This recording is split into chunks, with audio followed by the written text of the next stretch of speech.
We're here with Angelica Galvão of Atos Jiu-Jitsu. Hey, Thank you Danny. so much for doing this. Really appreciate it. Thanks for having us. So we just concluded the 2025 Worlds. Atos had an incredible performance. You guys won the female first place trophy, which was awesome. Also won first for the Grand Slam 2024-2025 season. Amazing. Yeah, incredible stuff. So I want to hear a little bit about your role in helping the team prepare for the 2025 Worlds. Yes, absolutely. I think every preparation, every result, like there's a preparation and points in life that leads up to that moment, right? And I like to highlight it because sometimes we only see results, and especially in this generation, we like to have immediate result, and sometimes we forget that like the bumps along the way and the challenge along the way are actually like molding you into your final version, right? When you bake a cake, you have ingredients that by itself we would never eat them, but when you mix, like you can transform into like a very flavored and delicious cake. But yes, my role today I think is just a result of everything that I pass in life. My career in Jiu-Jitsu didn't begin with much ambition. I started training just for fun. There was no perspective of where Jiu-Jitsu could take us if we train in a professional way, especially for women, right? That's when I met André, and then things started changing because he was already training in a school that was structured for professional, and this was his career at the time, and he was a brown belt. Things start changing. I start training after he won his first year as a black belt world championship. We came to the U.S. for like a few seminars. We're staying at our friend's house. The house got caught on fire. We almost died in the house. Oh, wow. Yes, I was. Yes, and then I was 19. I met André at 18, 19. Few months later, I found out I was pregnant. And then I had to stop everything to be a mom and to be a wife as well. In these 5 years was very challenge for me, challenge for both of us, because we didn't have a financial structure that would allow us to live a comfortable life. So we had to work a lot. I even tried to get back to Jiu-Jitsu, but at that time there was, at least where he was training, there was no, there were separate programs such as beginners or women apart from the professionals, right? So being on the mats with Sarah very little, I felt that was actually taking a lot more from his career, our career, right, as a family, than adding up. So that's when I decided to focus a lot on being a mom, being a wife, raise Sarah, and took 5 years until we moved to US. We opened the HQ, first opened the HQ, and then he kind of challenged me to be on the mats again. But the intention was to attract women and kids, to make the environment more welcoming with my presence. I kept training, and then a few months later, I found myself winning pens and broads at purple belt, and then like repeating everything like at brown belt division. Until the black belt day came. I had a good year at the black belt division, and then in the second year I suffered a major injury on my knee, and that made me start questioning myself about my identity, or who I was behind, like besides being an athlete. What else could I be good at besides competing? And I never took injuries or downs as a way to stop me, but like find a way to work around it and mold myself into it. And I think everyone should think that way. And for me, like, was clear, believe it or not, for me it was clear that God was teaching me a new way to walk. So like, I remember while I was doing rehab, that I was like learning how to step again, go up, step down, in moving directions. I was like learning things that could also teach me a new way to walk, not only physically, but also like in a better sense of life purpose. And that's when I was like, okay, I'm gonna be on the mats still. I'm gonna help the way I can. And this was a time when like many of our champions today, they had just joined Atos, and they were very young, and I was feeling like, well, they're very young. You know, they moved to the U.S. to chase after their dreams. Of course, their life is not easy. They're already having athletic guidance with Andre for sure, and I was just trying to help them in the way I could with everything that I learned in the past years with Andre and building up a life. So that's what I started doing, and I started finding like a good purpose in it, right? And we started having good success, and then Andre and I really started working together as a team. In the meantime, I was always shifting my focus on supporting Andre. That has always been my main role as a wife, as a mother. And a few years later, that's when Sarah began to start like wanting to train more serious. And then I began to be more involved with her journey. Together with her, there was this group of young girls, 11, 12 years old, that today we proudly call the dream team, right? So everything started just because they started helping Sarah, and then because they were friends, they would have like sleepover play dates and everything. And I said, like, okay, let's work out together. Let's talk about jiu-jitsu together. And honestly, I didn't think it would come this far, but thinking today, my role, I can surely say that is just a result of everything that once I thought was challenge and struggle for me, it molded me into like who I am today for the girls in our team, right? Having to be responsible at such a young age, raising and educating Sarah, helping her through her own challenge, learning the process of world-class athlete, preparation, after tournament, opportunities, guide them through the help, like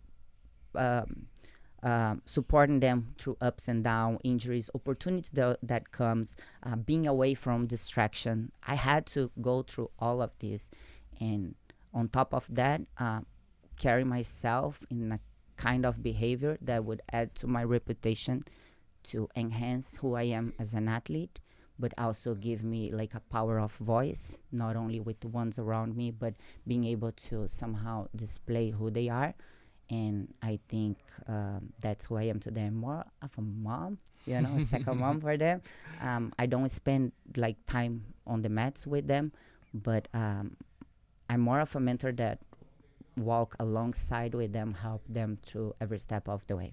That's amazing. And it's so interesting because you had your athlete career, you were helping Andre be an athlete, and you were also a mom. So it was like a combination of those three things that kind of like it was the perfect storm for you to kind of create the dream team. Yes. I feel that I have enough experience, like things that I lived and I overcame and I grow with to give them some guidance, and it's been working so far. Absolutely. Yeah. So I want to go back a little bit to your athlete career because you mentioned that you had Sarah at a pretty young age and you were helping build the academy. 19, yes. But you were still able to get really good results at the black belt, won the Nogi Worlds, had just some awesome tournament results. So can you talk about like how you were able to balance all those things and still achieve great results on the mat? Yes, I think the environment, as I told you, like in the beginning, I didn't have much ambition, but Andre, and maybe that's why we connect as a couple, right? Because we're the perfect balance. He's still super competitive until these days in other directions, of course. But that kind of like challenged me in a way. And sometimes he would kind of tease me like, "Oh, you don't wanna sign up because you're afraid, like you're scared." And then he would challenge you in that way, like that would sparkle something that would just somehow like push me in a good way to go. And I think at my young age, I stopped so much to just to be at home, and it's totally worth it. Like today, I don't talk this as it was heavy for me. It was challenge because I was young, but looking back and looking at Sarah today, I feel that I was so fortunate that I would spend like 100% time of her childhood, just me and her. But then I remember that when we moved here, she started going to school, and school hours here are like pretty pretty long, like 9 to 3. And then I was, okay, so that's my chance. So I need to wake up early. To like as soon as I drop her at school, I need to do everything, whatever is my goal. And for this year, I'm gonna focus on those first hours of the day. And after I will, I will juggle everything out, and I will find a way to balance. But that time I was just so hungry to live things that I didn't have the opportunity to live when I was younger, because it was being a mom.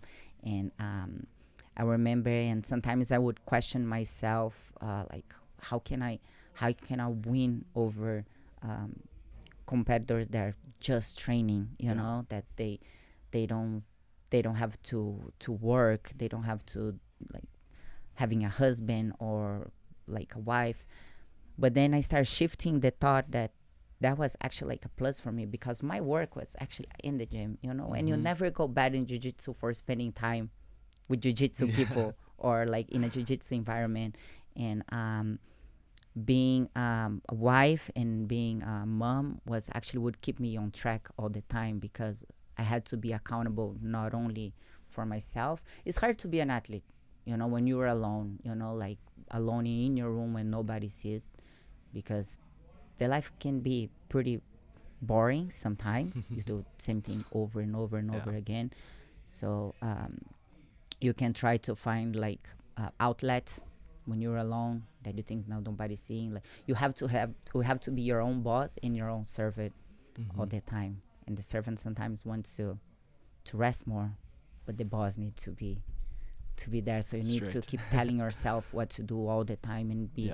So being a wife and being a mom, in my idea, helped me to be accountable not only for myself, but for them.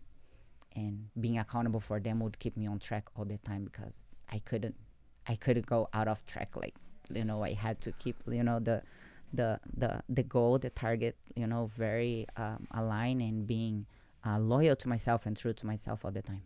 So all that experience, like you said, helped with preparations for the dream team and getting them to where they're at. I know you said you don't do too much like technically on the mat with them, but I think you do their strength and conditioning programs, right? Can you talk about that a bit? Yes. Strength and conditioning was something that I always enjoyed, especially after having giving birth to Sarah, and I couldn't train jiu-jitsu. I was like, I need to take care of myself, right? I'm young and I want to be healthy, and I want to, invest in myself somehow. So I remember that I would go to the gym always around like 5:30 in the morning, because that's the time André and Sarah were sleeping, and before he had to leave for training. So I would go to the gym and start lifting, and I remembered how much that helped me, not only like in my physical, but like in my mentality, and like, just building up, being more resilient. And when you see someone working out, in my opinion, you don't only see like a strong body, but you see like a strong mind, and someone who is really committed to something. That's a result of commitment, right? And I think that helped me somehow. And I remember Sarah, while she was growing, she was like a little bit out of shape, a little bit overweight. And I started thinking to myself, how can we both be, like we teach jiu-jitsu, but we teach health as well. So I need to like keep her active. And I remember I had like some weights at home, and then I start, like helping her out. I have videos of her like very little lifting. And to this day, Sarah only lift like with me. Never lift with machines, always like free weights. And when she started like to be more professional, and I remember André said like she needs to lift as well, because this will prevent her from injuries, when you build her discipline. So we start doing it, and I started doing with her only. And then she started telling her friends, hey, I'm lifting, like the girls, I'm lifting in the garage with my mom. And she was feeling like kind of big, kind of like grown up. And the girls, can we go too? And I remember in the beginning I was afraid and concerned about, because a big liability, right? I never went to school. I don't have degree in like in strength conditioning or nothing like that, but I learned a lot through the years with Andrea, with myself, with being around professional athletes all around. And then I was like, okay, come. So like all these girls, their first squat, their first deadlift, like everything. Like I remember, like I was the one who taught them, and they're doing pretty well today. Yeah, they're doing Yes, amazing. and it's a good time. I think when we're there, we're still evolving to become better athletes. But that time we can talk, we can share experience. I think this is a moment that the team bonds together even closer. Um, they can support one another, in the rest time, and I think has been pretty successful. I don't want to change anything on a team that is, in a team's recipe that is working so well for now. Yeah, definitely working very well. Yes. I was hoping we could go over some of their individual results from 2025 Uh-huh. because there were so many great female results for the Atos team and, Yes. and male, of course, the whole team. Yeah. But from the Dream Team perspective, I thought we'd start with Emily Leva. Yes. She won, I believe, every major title at Purple Belt light featherweight division. Absolutely. Yes. And then won her world title. I know that was something that she was working so hard for Mhm. and so long for. Can you talk Yeah. about Emily's performances this year? Yes, like Emily is always amazing, right? I think the way she has she has a way to attract your attention. She's very charismatic. She fights hard but light at the same time. You can see like she's happy, and I think that's her main characteristic. And she has been working so hard. Remember, like juvenile division, and even last year blue belt season. That's when she finally like broke through. And at World's Championship, she got DQ because of a illegal move on the straight ankle lock. It was pretty tough, and then she signed up for open weight. She made it to the finals against Nicolette. She lost. She lost by points, and she was winning everything but Worlds. Like neither like gi or no gi. Like she wouldn't like at that tournament something would happen. And then we kept working, like fixing gaps, technical gaps, but also like on their emotional side, and just forming. I think I can say today, like just the same way the struggles I had forming to who I am today, like Yeah. she had to face those to appreciate and become who she is today.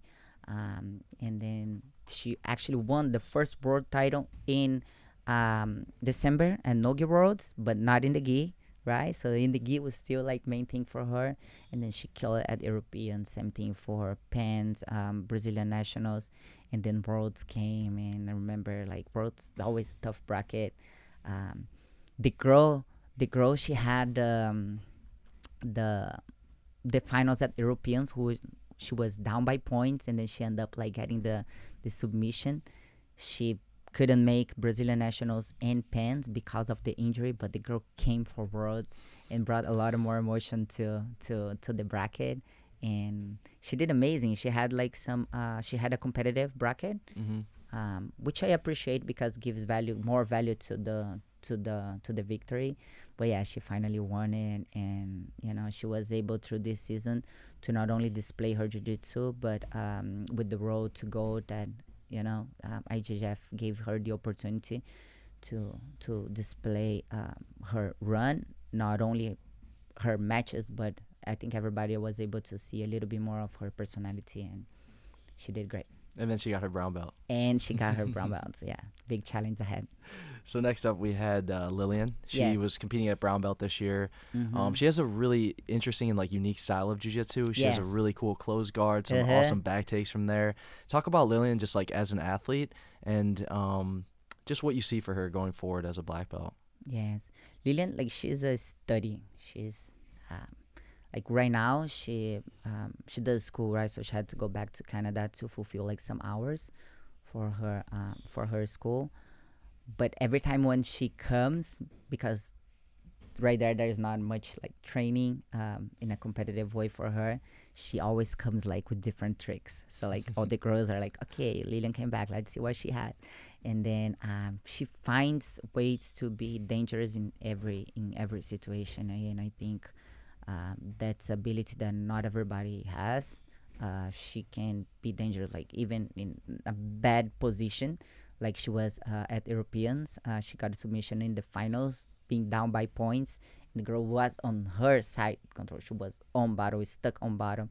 And I think that's ability that not a lot of people have, and I think that's what sets her apart. On top of being really like hard work and serious to it, she walks when she comes for training. Like she walks in, gets the job done, and then after she'll have a talk. But she's very serious about her goals and all the sacrifice and effort she puts to be here away from her family since very young age as well. Yeah, she grew up in Canada, right? Yes. Yeah, and makes the trip out here to train for the big tournaments. And then now she's living here. This is home for her now. That's amazing. Yes. So it's I'm sure it's great too to have Sarah similar. They were the same belt, similar weight class. So having each other, I'm sure was a big help for both They're of like them. good buddies. Yes. Yeah. They're like they get upset like if they're drilling with each other, like with someone else themselves, like say, what are you doing there? Like you're my drilling partner. Yeah, you're my partner.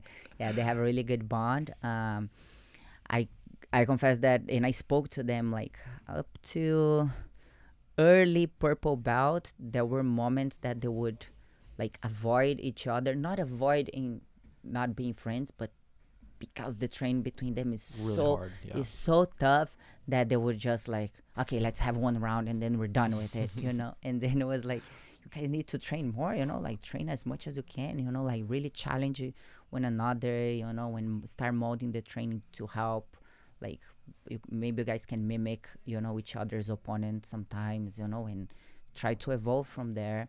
Especially because their weight is similar compared to the other girls as well, and then they started doing this more and more, and I think we got even closer when Lillian finally moved for good, because at young age being away from her parents, her mom as well, was kind of more. I felt that I should put her like a little bit more like under my wings, just to feel her, just to make sure that she was doing the right move and fulfilling one side of training but lacking, something else in life. So I was always closer, and I think this brought them even more connected. Yeah. So she got her black belt too after the Worlds. She took silver in her division, but you guys promoted her. And black belt middleweight division, really tough. There's been a lot of different champions in that division. Andressa Sintra was one, Talita Silva this year. What do you expect for Lillian at black belt? I expect, like, honestly, I expect the same. I know that for all of them, we have big challenge ahead, so we can't really slow down. We can't afford to take a break right now. The goal is not to maintain or level that we in results that we had at color belt, but surpass it. And I believe in them. They're young. They will have to. I know the level is higher than ever right now. There'll be seasoned athletes with a lot of experience in the black belts. I know, and I agree. There's difference between color belts to like, it's just like college NFL. It's just it's different. It's different. We can't afford making mistakes. Any mistakes can cost the whole tournament. But I think what sets them apart, that their foundation has been built in a very solid way. This is like, they're girls, they're united, they're hungry, and they have been forged by years of effort, consistency. So I just expect them to be really good. I had no doubts, with all due respect, but like, maybe I'm just being too much. I'm biased because they're my girls, but I think even if they were at the black belt division this year, at Worlds, they could do pretty good. Wow, that's incredible. I believe so. Let's move on to Sarah. Of course, Sarah had an amazing year. She won double gold, I think, at Europeans and Brasileiro. Yes. And then gold in her weight at Pans and Worlds. Yes. So as a lightweight, to win double gold at those major tournaments is extremely difficult, and she did it twice. Yes. Got her black belt after the Worlds. What did you think of Sarah's 2025? Sarah's a hard work. She's, I think she said that in an interview already. She's not afraid to lose. She doesn't compete against anybody. If you check, Sarah doesn't like anybody that could be a potential opponent for her. She doesn't even follow on Instagram. She doesn't watch it. She doesn't like she.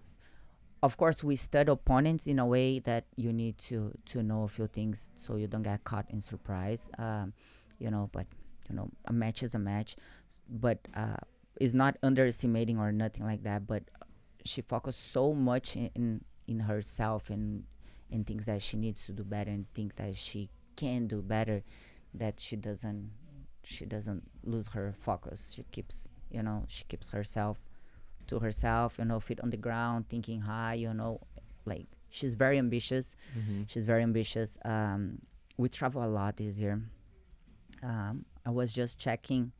We always check few numbers once we like close the season, right? It's something that we like to do, like as a mother and daughter. And only at IBJJF, in a period of 1 year, there were 11 tournaments, 17 if you count open weight as another tournament. And sometimes the open weight, it is another tournament, absolutely. Right? And out of those tournaments, only 2 were in California. One that was San Diego Open, the other one was Worlds. So she's seeking competition. She's not only. I understand that she has the ability, the support and the sponsors that allows her to go wherever she wants to compete, but she doesn't take it for granted. Like she's seeking competition. She takes advantage of her opportunities. Yes, she'll go everywhere. And I appreciate her for that. She's always like challenged herself. Like Sunday, we're already leaving to Japan. She could be resting, and you saw like you got here. Monday morning she was training. Monday morning afterwards she was training. Not everybody was training, and I'm not saying this to brag or anything, but she's totally deserved. Like she totally deserves everything that she's been achieving. She developed a different way. Before you used to see Sarah mostly on top. Now you see her like playing guard, setting. Like she stud competitors. Like Lucas Lepre is one of the guys that she likes to stud a lot. She's actually like telling Professor that he needs to bring Lucas over for a seminar because she really enjoys the game. Yes. But I feel that she really, if people see her as an extension of Andre's legacy, I can surely say that she's taking it and delivering the best and the fashion way, let's say. Yeah, one way that I feel like she's definitely carrying on his legacy, and you kind of alluded to it already, but she doesn't just seek competition, she seeks the biggest challenges in competition. Yes. She's always signing up for the open class, and even though she's a lightweight, she's always looking for the 60 kilos. Yeah, 60 kilos. Yeah, and she's looking for the toughest matches at every tournament she signs up for. So how do you feel like that helps add to just her abilities, like giving her that much more experience against the best competitors she has a chance to compete against? She has been exposed like through the color belt. She has been exposed to everything, even different rule sets, but competing in different countries, time change, climate, tall girls, like bigger girls, heavier girls, fast girls, stronger girls, anything. I think we always told her, the more experience you have right now, but I want you to deal with everything that you possibly can at the color belt. Compete when you don't want to compete when you're tired, compete when you hurt, compete when you we just had a bad news,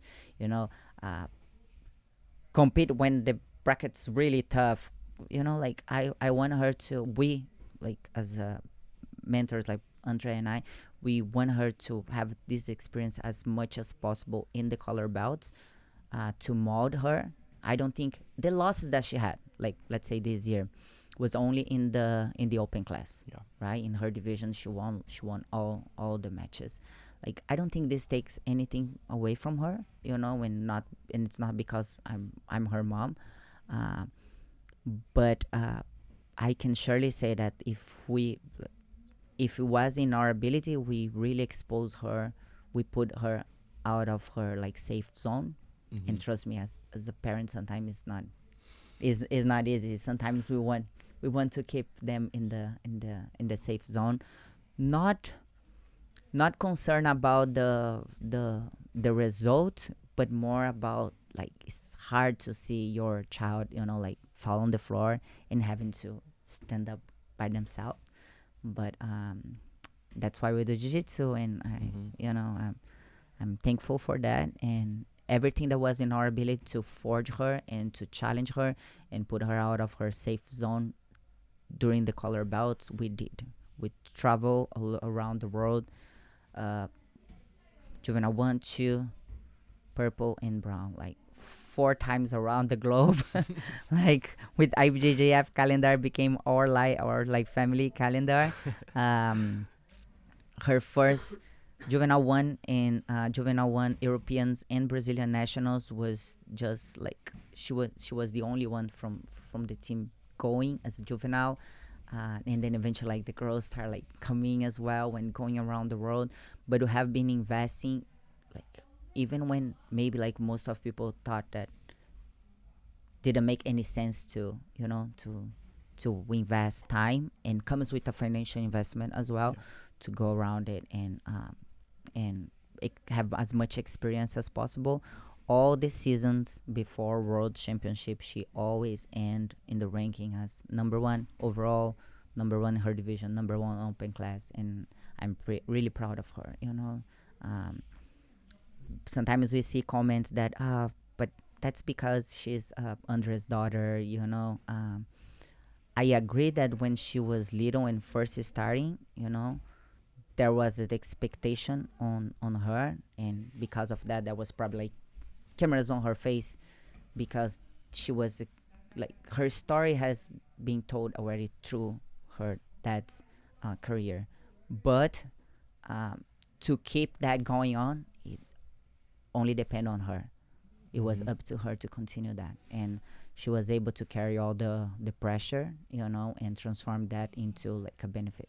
Just like for me, could be like a pressure, like being Andre's wife at the time, and being a mom and being a wife, and try to do it. She was at a young age, she was able to absorb and transform like all this pressure into something to enhance her career. Yeah, one of the great things about jiu-jitsu is that all your results on the mat come from your own hard work and your own sacrifice. Yes. There's nothing the media can do to change your results. There's nothing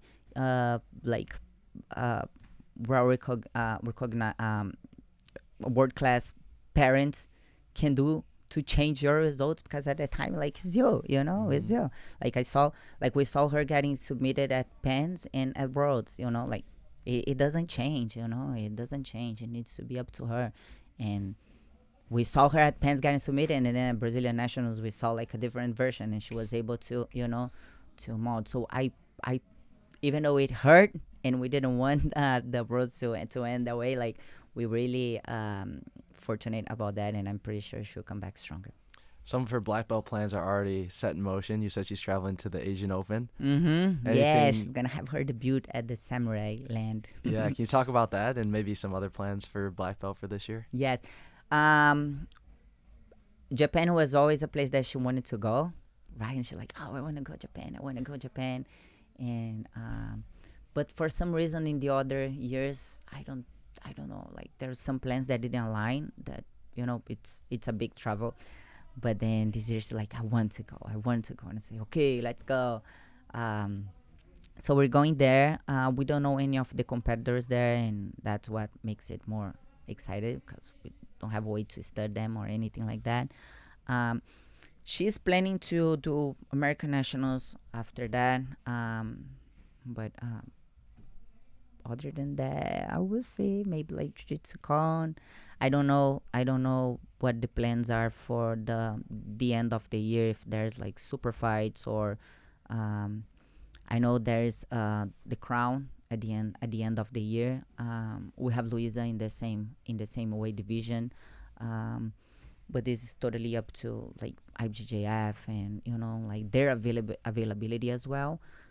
But I don't think the plan for us and for her is to change anything that she's used to doing. Just competing all the just time. competing as much as she can. She knows the challenge that she has ahead, and I'm pretty sure she wants to like that's the time for us to feel, like every competition is important, but that's the time for us to feel the black belt division, to make the adjustments as much as possible. Try not to, but if we are to make mistakes, this is the time. So when the season comes, the pinnacle comes at the pyramid next year, we ready as much as possible. I did have one more question before we wrap it up. The Dream Team, a lot of people have been like really enjoying watching them and following their journey from like the color belts. Now we have some black belts that you guys created. So can you just tell me like how you feel they've influenced the growth of the sport and like maybe getting some more people not just into watching but into participating, and they're teaching seminars and they're definitely having an impact on people training. So can you talk about that? I never saw a color belt generation getting so much attention and opportunity as we see right now, especially like in the female division. Some of the, let's say for pens, I think the brown belt division got a lot more attention and expectation than some of the matches in the black belt division, talking about the female, right? And I think our girls, I'm biased to say it, but they're very genuine. They're themselves. They're not trying to copy anyone. You can see that after all, they're like humans. You see them crying, you see them down. And I think a lot of people identify themselves with that, because a hero is inspiring, but at the end of the day, people are people, and you want to connect yourself, align yourself, identify yourself with someone that is just as human as you are. And I think they show that in their daily life. Their instructors, their kids instructors, they Sarah teaches the women's as well. And the last seminar that we had a week before Worlds, imagine they were all super tired from the camp, like they couldn't wait until Worlds week so they could like take it easier, and finally relax. But then we just say like, what if we do like a seminar? And honestly, I was expecting, I don't know, like being super positive, like 100 girls showing up. And then we had like over 400 sign up. Over 400 sign up.